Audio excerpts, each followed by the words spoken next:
Sanaya Valsanda Anjani dengan NIM 1152400 Aku di sini mau ngejelasin tentang materi pendekatan psikologi komunikasi. Oke, langsung aja, Gushi. Psikologi komunikasi itu sebenarnya adalah cabang ilmu yang mempelajari gimana sih proses komunikasi itu bisa dipengaruhi atau dibentuk oleh berbagai faktor psikologis yang ada dalam diri seseorang. Jadi, bukan cuma soal kata-kata atau cara ngomong doang, tapi juga bagaimana pola pikir mereka, perasaan yang lagi mereka rasain, terus gimana mereka merespons atau bereaksi saat lagi berinteraksi dengan orang lain. Dengan pendekatan psikologi komunikasi ini, kita jadi bisa lebih paham kenapa seseorang bisa punya pengaruh besar ke orang lain lewat cara komunikasinya. Dan juga, bagaimana kita bisa memprediksi atau mengatur reaksi dari orang lain supaya komunikasi berjalan lebih lancar dan efektif. Nah, dalam psikologi komunikasi ini, ada 4 macam pendekatan utama yang penting banget buat kita pahami supaya komunikasi yang kita lakukan nggak asal-asalan. Pertama, ada pendekatan psikodinamika. Pendekatan ini melihat bahwa perilaku komunikasi seseorang itu nggak lepas dari konflik batin dan motivasi yang sebenarnya datang dari bawah sadar kita. Jadi, misalnya, apa yang kita omongin atau gimana kita bertindak dalam komunikasi, itu sangat terkait sama pengalaman masa lalu yang mungkin nggak kita sadari. Juga dorongan insting alami yang mendorong kita buat merespon sesuatu secara tertentu. Kedua, ada pendekatan behaviorisme. Kalau dari sudut pandang ini, komunikasi itu dipandang sebagai respons yang terbentuk dari proses belajar, yang terjadi karena kita sering terkena rangsangan dari lingkungan sekitar kita. Dengan kata lain, perilaku komunikasi yang kita tunjukkan sekarang sebenarnya hasil dari penguatan atau hukuman yang pernah kita alami sebelumnya. Jadi, kita kayak diajarin dari lingkungan buat bereaksi dengan cara tertentu. Ketiga, ada pendekatan kognitif. Pendekatan ini lebih fokus ke proses mental kita seperti gimana caranya kita memperhatikan pesan yang masuk, mengingat informasi tersebut, dan kemudian memikirkan arti dari pesan itu. Karena setiap orang memproses informasi dengan berbeda-beda.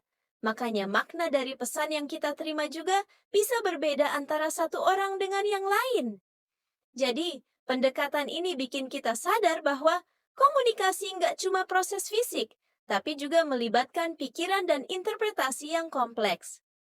Keempat, pendekatan humanistik menekankan bahwa komunikasi itu adalah salah satu cara utama manusia buat mengekspresikan dirinya. Karena setiap orang itu unik, punya kebutuhan dan motivasi yang berbeda-beda, komunikasi juga jadi semacam sarana buat memenuhi kebutuhan pribadi itu. Jadi, pendekatan ini lebih melihat komunikasi sebagai ekspresi kepribadian dan juga cara memenuhi apa yang kita butuhin secara emosional. Kalau menurut Fisher, ada beberapa ciri khas dalam pendekatan psikologi komunikasi ini yang harus kita ketahui.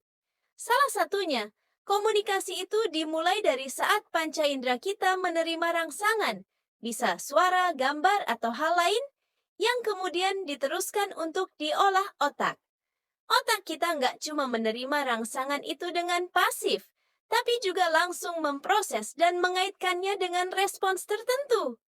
Nah, respons ini bisa berupa reaksi fisik, misalnya ekspresi muka, atau reaksi verbal seperti kata-kata yang keluar, karena kita sudah pernah punya pengalaman sebelumnya dan tahu situasi yang sedang terjadi. Otak kita jadi bisa memprediksi bagaimana reaksi orang lain nantinya.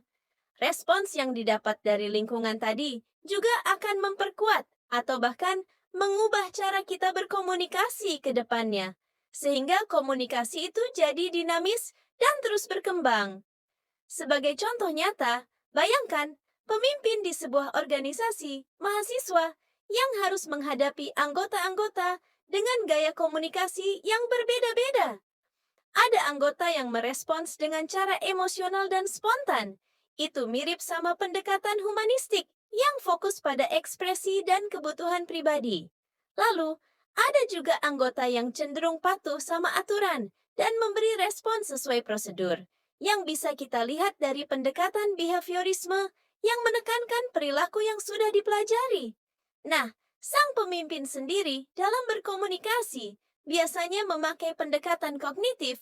Dia mencoba menjelaskan sesuatu dengan cara yang logis, sambil menghargai pengalaman dan pandangan anggota lain. Cara seperti ini bikin komunikasi antar anggota jadi lebih jelas, terarah, dan mudah diterima oleh semua pihak. Dari situasi itu kita bisa lihat betapa pentingnya buat kita memahami berbagai pendekatan dalam psikologi komunikasi, supaya kita bisa menyesuaikan gaya komunikasi berdasarkan kebutuhan situasi dan orang yang kita hadapi. Dengan mengenali pendekatan psikodinamika, misalnya, kita jadi lebih peka dalam menangani konflik yang mungkin tersembunyi di balik perilaku anggota yang kelihatan biasa aja. Dengan begitu, interaksi dalam sebuah kelompok bisa berjalan lebih efektif dan harmonis, karena komunikasi bukan cuma soal menyampaikan pesan, tapi juga memahami dan merespons secara tepat dari sudut pandang psikologis. Pendekatan psikologi komunikasi membantu kita memahami bagaimana komunikasi yang terjadi antara individu dipengaruhi oleh berbagai faktor psikologis yang ada di dalam diri mereka, seperti perasaan, pola pikir, motivasi, dan pengalaman masa lalu. Dengan memahami pendekatan ini, kita tidak hanya melihat komunikasi sebagai pertukaran kata-kata, tapi juga sebagai sebuah proses kompleks yang melibatkan pikiran dan emosi.